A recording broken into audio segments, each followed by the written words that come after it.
This time on Engine Masters, we're talking stock versus boosted versus built versus both.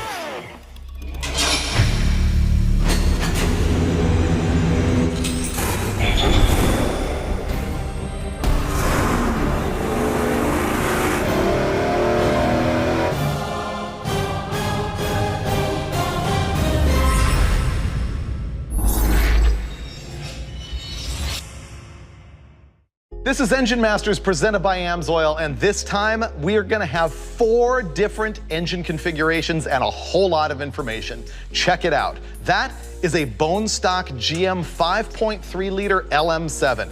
We're gonna show you how much power this thing makes straight out of the junkyard with long tube headers. Then we're gonna throw boost at it with that turbocharger. And then we're gonna add cam heads and intake and run it both naturally aspirated and with boost. Think of all the data that you're gonna learn. First of all, if you're a guy who just wants to pull one of these things out of the junkyard, you're gonna find out how much power it makes. And then you're gonna see what we can do with boost on pump gas. And then it's gonna get really interesting, because when we hop it up with the different cam heads and intake, we're gonna find out how that affects the turbocharger and how it affects the overall power curve of the engine. So let me tell you what we got going on with our hardware here. This is a stock GM 5.3 LM7. You would find this in like a year 2000 Suburban or Yukon. And it's all stock with some exceptions that are significant, so I'll tell you what they are. The biggie is that in episode 34 of Engine Masters, we hopped this thing up with boost line forged connecting rods and Wiseco forged pistons. They're stock configuration, they're just there to keep things from blowing up, so they're not gonna affect the horsepower as much as the durability.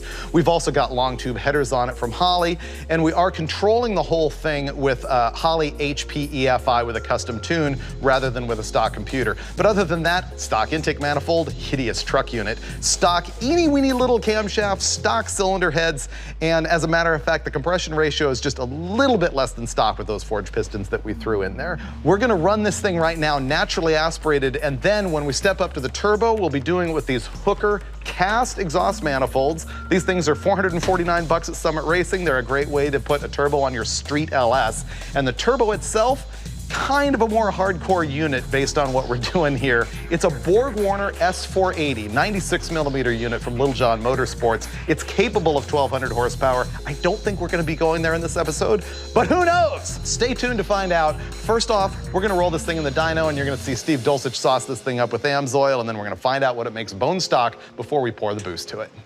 Okay, it's time to slosh in some oil, and look, we're gonna run a turbo, and we're gonna make a lot of horsepower. What that means is a lot of pressure between the crank and the bearings and the critical areas of the engine. A lot of times you want a thick oil, but what's more important is film strength. That's why we're using AMSOIL Dominator. This oil has an extra tough film strength, and it helps keep that oil in its critical position under pressure. We selected 1030 weight. It's not the thickest in the line of Dominator oils, but for a tight tolerance engine like the LS, we think it's just gonna be perfect. Drink up, little guy. A little handshake. Okay. All right, we're gonna fire it up and find out what the baseline is on our stock LM7 5.3 liter little truck motor. What? Nothing. You guys all excited about firing up a bone stock mill? Is that what this is? We were just giving each other the old, what is this thing we're doing? Yeah. You can't wipe the grins off your face. I know, because, well, it was so smooth, it made me smile. You can't hear it run.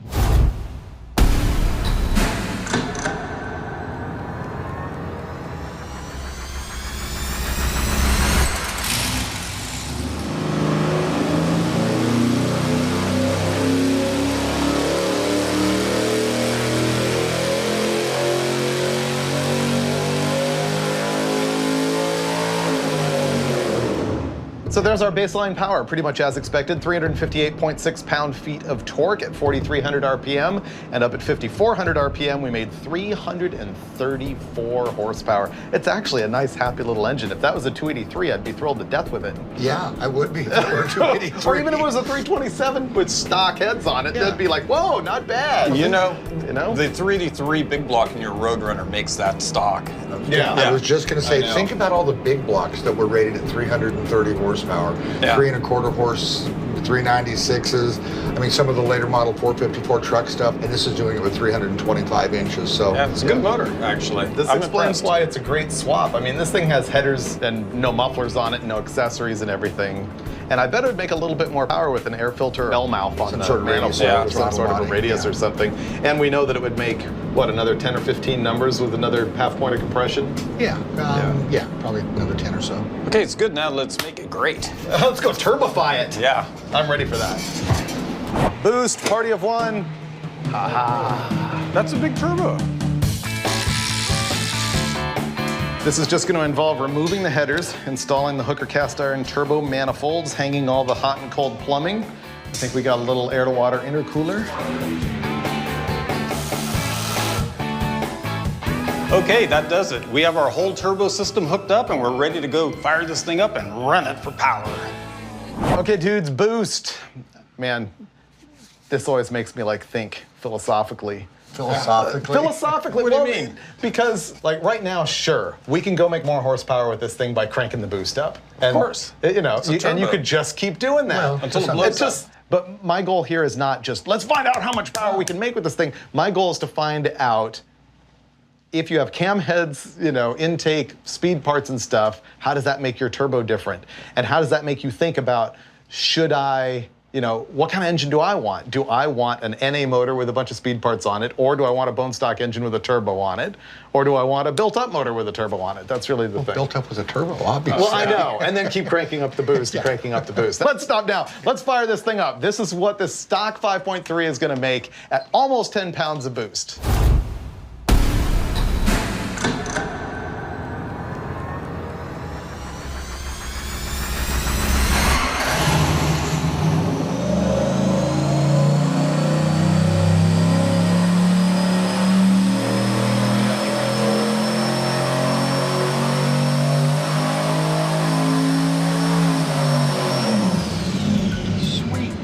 Yep, okay, look at that. 562 pound-feet of torque and 545.9 horsepower. So it picked up 210 horsepower. Thing is, it's less than 10 pounds of boost on a stock engine. I know. And we're not trying to blow the crank out of it. We're not trying to make a whole bunch of boost. This is a combination that would be a riot to drive in like our little pickup truck or something yeah. like that. Yeah, I mean, we remember what it made stock. I mean, it was 330 horsepower. That's a huge difference. 60%. It's so simple. Why wouldn't you do this? Why have you resisted this your whole life? Originally, it was cost back in the day. You know, you just didn't have ready availability of turbos. And you didn't have EFI. Yeah. And even if we did, you would have rejected it on philosophical grounds. Well, these early EFI systems weren't that good, like on Yeah. the Ford muscle truck, and it was just unworkable practically. Yeah, There weren't whereas really many this blow is through just carburetors back then either. Right. I mean, you know, there was a couple of builders, but they weren't very prevalent. Now, the next thing we're gonna do is pull the turbo off of it and upgrade the thing with typical naturally aspirated hop-ups. Then we'll see the difference in power curves between stock with boost versus hopped up without boost. I can only wait for the results. I would predict somewhere in between those two curves. Speed parts time! Our moods are about to get way better. Here's what we're gonna do. Simple cam heads intake swap. Starting with the Brian Tooley Racing Stage 2 Turbo Camshaft. It's optimized for the turbo, not so much for naturally aspirated, but that's okay. Check the specs on this thing. It is 226 on the intake and 231 on the exhaust as far as duration at 50 thousandths tappet lift. Now compare that to the stock cam that we just ran in that 5.3, which is 190 on the intake. That thing right there has 36 more degrees of intake duration than what we just ran. That is a huge difference, but it's still a very streetable, tame camshaft. Going back to the specs, 226, 231 at 50. The lobe separation angle is 113, and the lift, because of the stock 1.7 rockers on this thing, is 605 on the intake and 598 on the exhaust. Now, I'd recommend that cam even if you've got a stock heads and intake on your engine and you want to go with a turbo program. But the heads here are gonna be really good. So I talked to Richard Holdner, who helped us with this whole turbo program and who has tested, I'm gonna say, literally every LS intake manifold and cylinder head on the market. And he said that these Trick Flow Specialties, or TFS, 205 CNC heads are going to be the best option for the small bore size on the 5.3. Well, you have to be able to package the valves within that tiny bore, and that can be affected by valve spacing, how far apart they are, and also the diameters themselves. This is a 2-inch intake and a 1.575 exhaust. And the chamber itself is also a little bit smaller. It's 58 cc's. The stock head is 60 cc's, so these are going to bump up the compression just a tiny little bit. If you're going to install these on your engine, there's two things you do need to know. They bolt right up, with the exception of the stand that holds all of the rocker shafts has a couple tabs that needs to be ground off of it, and the push rods need to be 100 thousandths longer than stock if you're doing a changeover using all stock components from original 5.3 heads to these TrickFlow 205 CNCs. We're also going to be able to install this intake manifold, which is a Holley Sniper EFI aluminum fabricated sheet metal race intake. Now, they make a less expensive version that is not the race setup, that is for naturally aspirated deals. This is beefier and can handle boost. The lighter weight one tends to like oil can in and out a little bit. This unit is $899 at Summit Racing, and we've topped it with a 92mm Holley throttle body as well. This intake manifold arguably is really way more high-end than what this engine needs as far as the displacement that it's got or the RPM that it's going to be capable of. It's going to make big power on boost. So this might not be the best operation for naturally aspirated setup with this cam and intake, but there's only one way to find out, which is to bolt all of this trash onto the engine and go dyno it. Teardown went quick. Now we're ready to throw this thing back together. You know, these LS engines have the factory MLS gasket. You might have heard me talk about these on Engine Masters. MLS is multi-layer steel. And the idea is that there's more springiness to it this way. If there's boost or detonation-induced high-pressure spikes, it can lift the head up off the cylinder block. And by having the extra layers in there, it's actually like spring steel so that it can like pop up and recover and not create a leak. And they're factory on LS engines.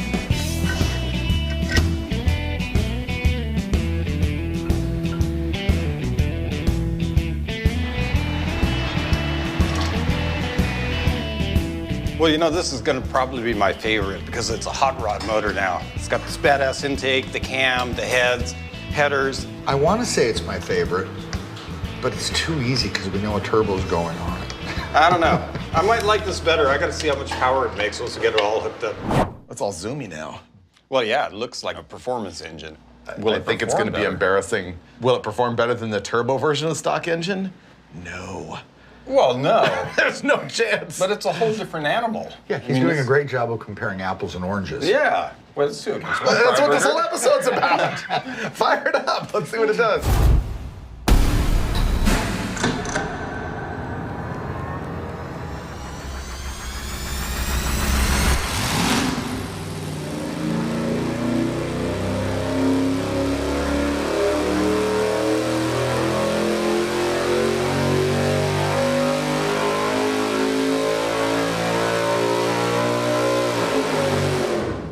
Not as strong as I was hoping for. Yeah, I'm a little disappointed in the LS. It's a pooch. Well, I wouldn't call it a pooch, but you know, the LS is supposed to be the magic engine. So what we just saw is 371.2 pound-feet of torque at 5,300 RPM and 451.8 horsepower at a big 7,000 RPMs. I think that this combination is more optimized for the turbo, namely in the department of the intake manifold. I don't think I would choose this intake for this engine with this cam. Not if you're driving it on the street. I mean, the runners are pretty short, but really, when was the last time you saw a 327 make 450? Especially at less than 9.5 to 1 compression. Yeah. Or right I at mean, 9.5 to 1. It is pretty good. It's okay, we're just really spoiled. Yeah. Yeah, it's not flawed, but on the other hand, look how nice actually the torque curve is. From 3,500 all the way to 6,500, that's a nice driving engine. So there's our heads cam intake power curve. Now we need to compare it to two things. First, let's have a look at it versus bone stock. Cam heads intake versus bone stock. Oh, look at that. It's really bad. Yeah. I am surprised actually that our version with the intake and cam and heads and everything didn't give up more torque than this. It's really only a problem below 3,500 RPM. I thought it was going to take a nosedive, you know, from 5250 on down. Yeah. Yeah. I mean, we added 36 degrees of intake duration. And that intake and manifold. a race intake manifold where the runner length went from this in the truck manifold to that in this one. So this actually isn't that bad. And now I feel a little bit better about what we did with the aftermarket bolt-ons because because if I had no turbo involved in my life, I would go here and go, look, we just picked up 120 horsepower. Yeah, see, that's an absolute win, except you know in your brain what can come. Well, let's have a look at what's to come, and let's compare built versus boost.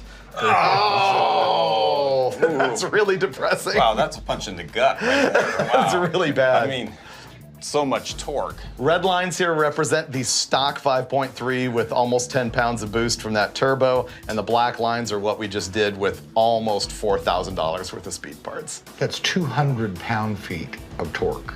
Difference between boost and no boost, yeah. It's not like this right here is shocking information, it's just disappointing information because we'd like to see the speed parts actually be so much better. But I'll tell you what, the extended RPM range kind of appeals to me with the hopped up engine compared to the boosted engine that falls off a cliff at 5,800. But that's because when this is bone stock with boost, that's with that 190 at 50 cam. Yeah, I know. And even with boost, it couldn't carry RPM. Now, we've proven our ability for this thing to run to 7,000 RPM because of the cam and because of the heads and intake. I think the next step is going to be really enlightening. We're going to go put boost on top of built. Best of both worlds. Ready? Yeah. Turbo. Ooh, the star of the show, and I don't mean Dulcich. Oh, I thought you were talking about me. No. So I should give some more specs on this turbo while he's hanging that thing. It's a BorgWarner S3E41, which means it has a billet 80 millimeter compressor wheel in it. The exhaust side is 96. It's a 1.32 AR, and Richard Holdner in an earlier test had converted this particular one from a T6 to a T4. So it's a little bit of a hybrid.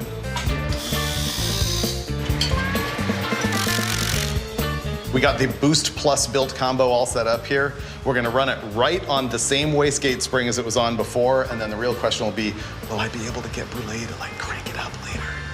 We'll see. So Steve's got it all tuned up. This is gonna be the first time Dulcich and I get to see the run with cam heads intake and boost. Built plus boost. This is gonna be good. Earlier in the day I said to Dulcich, I bet it makes 800, and he's like, oh, no way. No way.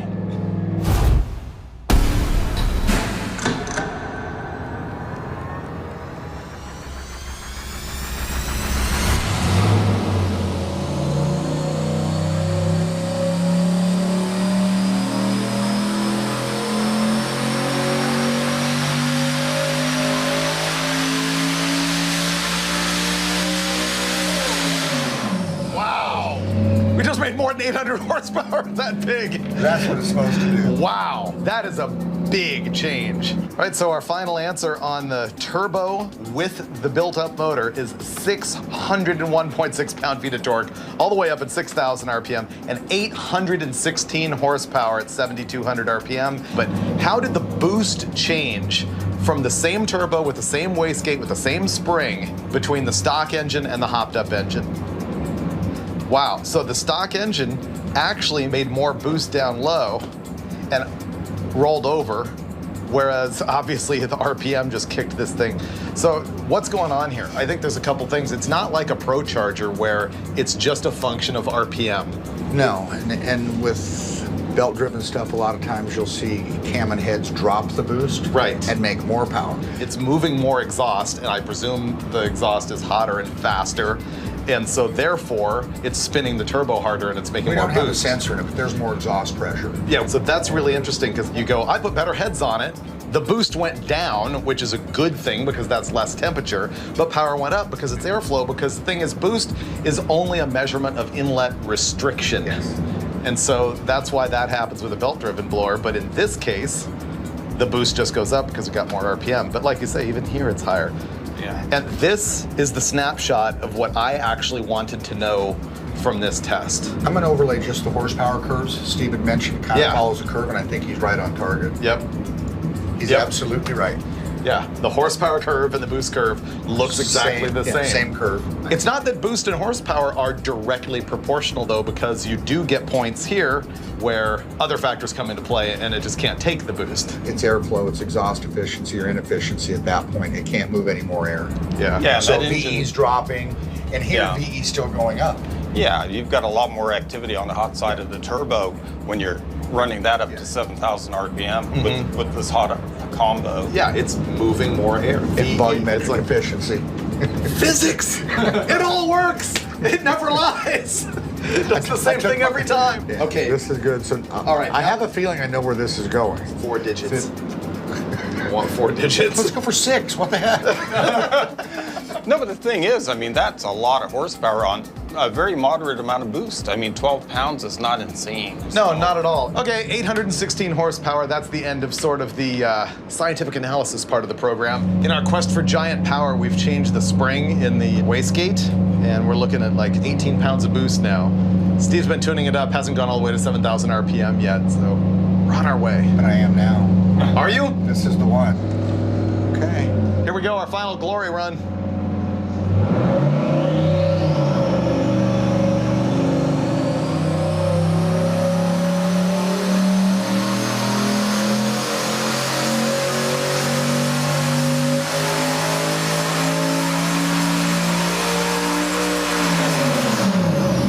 +50 horsepower.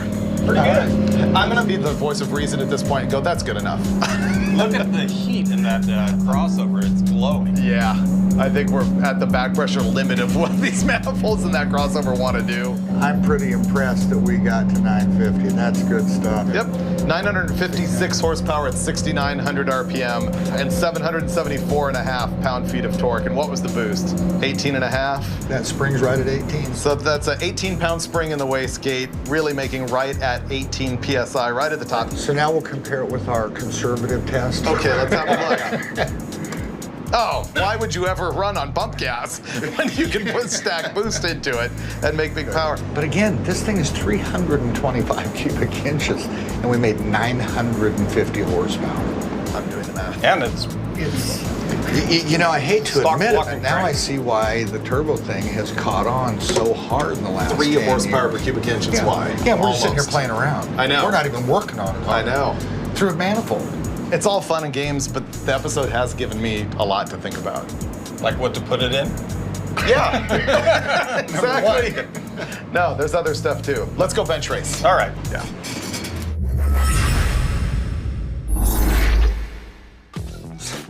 Freiberger, I hate to have to make this confession to What? you, but I'm actually a changed man. You are? Yeah. I thought you were going to stand up here and tell me all the reasons why the turbo was way too complicated and not worth the power. Well, look, I'm not even just going to discuss this turbo by itself. The whole 5.3, I loathe the 5.3. Oh, you did? It was Yeah. the 307 Chevy of LS Motors to you. Well, small bore, Right. It's not a 5.7, it's not a 6-liter. So, I mean, just the motor, it proved its worth. Even They're in the NA. cheapest ones. You can get these anywhere. Oh. Look how much power it made bone stock with the turbo on But it. not only that, look how much power it can handle. Yeah, And- I know. And it had more to give. I know.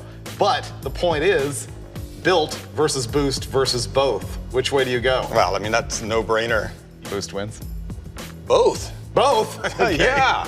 I mean, you will have that hot pig under the hood, and that's kind of a problem. But if you can tuck it in the right place, I'm really good at fabricating tubing and pipe and laying it out masterfully. Really? So in a car that I set up, it'd be great. So we did convert you with this episode. That's what I'm saying. I'm a changed man. Wow. Yeah. Dinosaur reborn. That What do you- doesn't happen on every episode. What do you mean, dinosaur? Oh. I'm progressive and with the times when it comes to engine stuff. So I guess you'll see more of that in the future on Engine Masters, which is presented by AMSOIL, and we have to throw out a couple other shout outs. Thanks a lot to Richard Holdner, because this was mostly his like parts and trash and ideas and help and everything like that. And it was a good job. And of course, we're also supported by Holly Performance, which we appreciate. See you next time on Engine Masters. Do I make a move like I'm gonna start pouring? You can pour it down there. You can take the lid off. You're gonna pour. Now I'm getting butterflies. Well, this might take a couple of takes, guys.